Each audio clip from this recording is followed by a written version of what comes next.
ایسی تنظیم کریں کہ سارے کام ٹھیک ٹھاک ہو جائے. ہڑبڑاہٹ میں پورا مہینہ دوڑ دھوپ میں گرتے پڑتے گزر گیا، نکل گیا، کچھ کر نہیں پایا. ایسا نہیں ہونا چاہیے، یہ جہالت ہے. اپنے ٹائم کو آرگنائز کرے.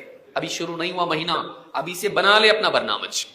کب تلاوت کرنی ہے، کب مجھ کو ذکر کرنا ہے، کب مجھ کو دینی کتابیں پڑھنی ہے، کب مجھ کو علماء سے اتصال کرنا ہے، کب دینی مجالس میں جانا ہے، کب گھر والوں کو لے کر بیٹھنا ہے، ان کی نصیحت کرنی ہے، کب مجھ کو یہ سب چیزیں کرنی ہے، پھر کھانا پینا، یہ ساری چیزیں.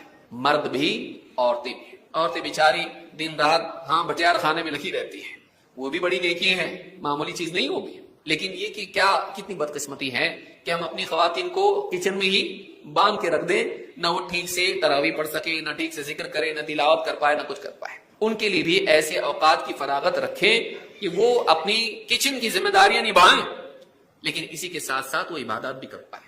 وہ خود اپنے اوقات کی تنظیم کریں.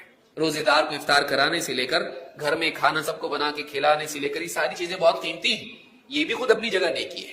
خواتین رمضان میں اس خدمت کو انجام دے کر بہت بڑا ثواب سمیٹتی ہے. روزے داروں کے لیے تحصیل کرنا، کھانے پینے، افطار اور سحری کی، یہ کوئی معمولی کام نہیں ہے، یہ بھی بہت بڑی نیکی ہے. لیکن اس کے علاوہ وہ اپنا وقت نکالیں تاکہ ان کی دوسری نیکیاں ضائع نہ ہو. اللہ کے نبی صلی اللہ علیہ وسلم فرماتے ہیں اغتنم خمسا قبل خمس، 5 چیزوں سے پہلے 5 چیزوں کی قدر کر لو. حیاتک قبل موتک، موت سے پہلے اپنی زندگی کی قدر کر. وصحتک قبل سقمک، اور اپنی صحت کی قدر کر بیماری سے پہلے. وفراغک قبل شغلک، اور اپنی فراغت کی قدر کر. فری ٹائم تیرے پاس ہے اس کی قدر کر لے، اس کا صحیح استعمال کر بزی ہونے سے پہلے، مشغول ہونے سے پہلے. وشبابک قبل حرمک، اپنی جوانی کی قدر کر بڑھاپے سے پہلے. اس سے پہلے کہ تو بوڑھا ہو جائے اور کچھ نہیں کر پائے، جسم کمزور ہو جائے، جوانی میں نیکیاں کر لے.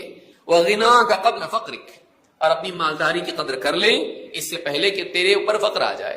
بعض اوقات مالدار ہوتا ہے، بہت ساری نیکیوں کے امکانات ہوتے، نہیں کرتا، ٹالتا رہتا ہے، اور پھر اچانک کچھ حادثہ ہوتا ہے، نقصان تجارت میں ہوتا ہے.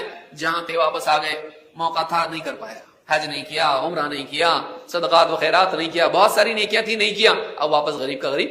جب تھا کر لیتا، ایسا بھی جانے والا تھا ویسا بھی جاتا. تو مالداری کی قدر کر فقر و فاقہ آنے سے پہلے.